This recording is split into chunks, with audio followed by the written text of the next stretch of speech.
Have you ever felt like you don't really matter? And maybe what you have to say isn't important to others? We all suffer with self-doubt and imposter syndrome. In fact, the more you do, the more it will knock on your door. But I'm here to tell you that the most important thing that you can do to feel important and to understand that your voice is needed in the world is to start to appreciate yourself.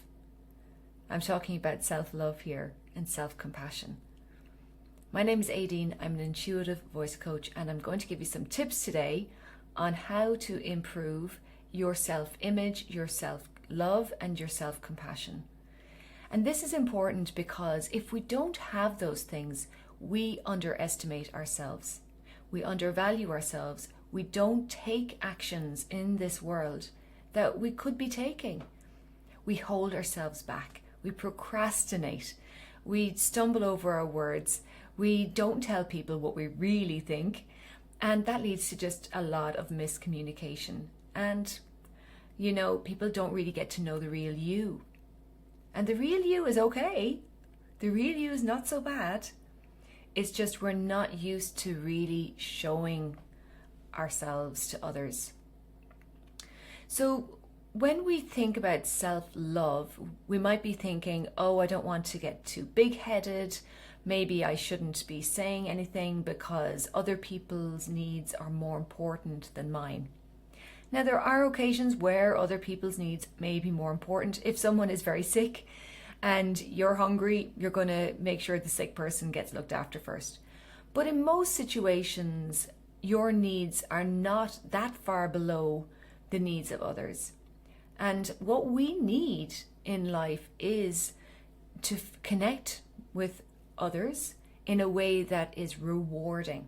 And I don't just mean rewarding in a fulfilling way, but also in our work, to be rewarded for what we have to offer.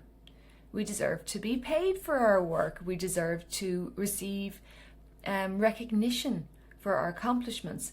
But if you don't believe in yourself, surely that's the biggest obstacle to actually being rewarded and having others recognize you. I used to really want to do singing, for instance, and I would say to myself, well, there's no point because there's not very much money in, singing, and I just thought that it was something I couldn't do. I used to say I want to be a singer, but I can't do that.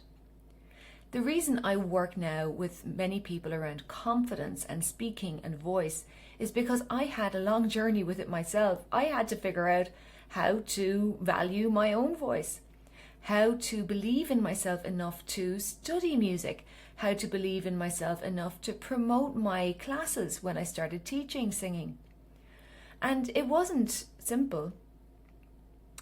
But I tell you what made the biggest difference: learning to accept myself.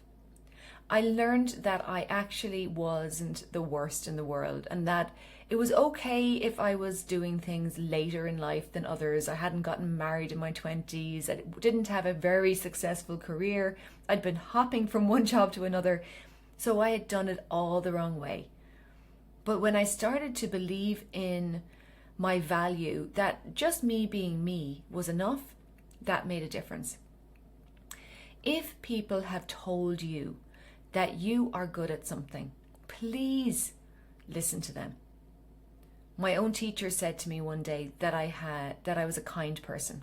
That was my meditation teacher, Dennis. And I really didn't understand when he said you're a kind person. I didn't think of myself that way. It took months for that to settle in with me, and I realized, oh yeah, I do go out of my way to get cups of tea for people even when they don't want them.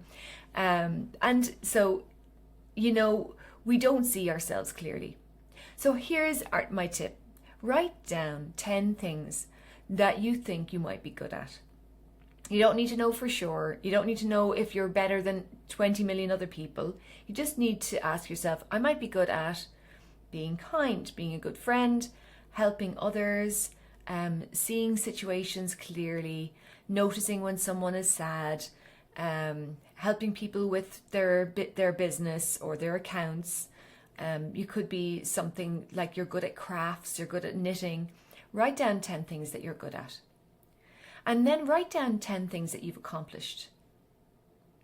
So for instance, I might say, well, I was featured on the TV in Ireland. That's an accomplishment. I got married a few years ago to a man that I didn't know I'd ever see again, who lived in the US. I have been in business since 2016 and I've kept going. That's an accomplishment. So write down a few of your accomplishments. Write down 10 of them. And I want you to look at those lists and ask yourself to really feel it, to really feel grateful and happy. And those two emotions will get you far, feeling grateful and happy. And you can feel it in your body, feel it in your bones. Try this exercise because I know you're undervaluing yourself. I know because I do it to myself too. Other people will say, Aideen, you're a this or you're a that. And I'm like, really? Stop downplaying, okay? Start noticing. You're actually pretty cool. You've actually done a lot. And you do deserve to give yourself some credit and love yourself. If you find that you're criticizing yourself and you're berating yourself for things that you should have done, that you could have done differently, notice that and start to quiet that voice. Just tell that voice, well, I was doing my best. I'm not going to think that way right now. I've actually accomplished a lot and I actually have a lot of good qualities, because you genuinely do. That's my quick tip for today. If you want to develop into a new you, I'd recommend that you sign up on my mailing list on my website, and you'll get in the first email a link to download my new you meditation. There's also singing tips and stuff like that in there, but I do help people with both singing and speaking. So please sign up and enjoy the meditation. I look forward to seeing you again soon. I'm Aideen again. Bye-bye.